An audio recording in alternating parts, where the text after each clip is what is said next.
Mick Schumacher a appris des choses grâce à Lewis. Et peut-être un peu à Russell du coup.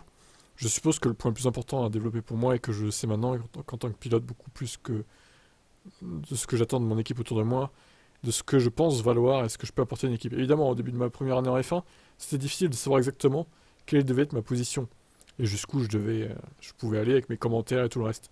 Ayant travaillé avec Lewis et George pendant un an maintenant, je sais en quelque sorte à quel point la barre est haute et jusqu'où je peux aller.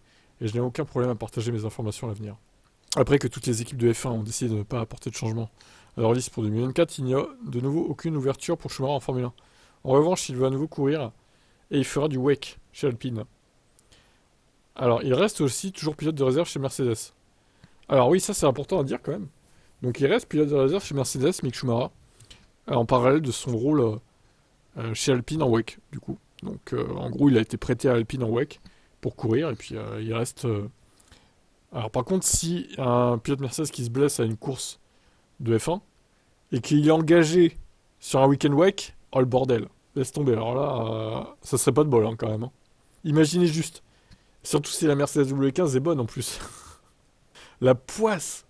Bah, je sais pas ce qui se passerait du coup. Est-ce qu'il serait rapatrié en urgence ou est-ce qu'il serait obligé de faire le WEC Ça serait con pour lui quand même, hein, de rater une course avec une Mercedes W15 qui serait potentiellement meilleure que les deux dernières. Alors peut-être pas gagnante de Grand Prix toutes les courses, mais au moins qui pourrait jouer la victoire plus souvent qu'elle ne l'a fait ces deux dernières années, quoi. Ça serait pas de bol.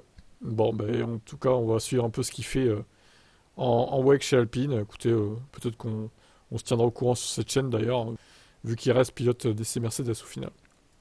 Allez, bye bye.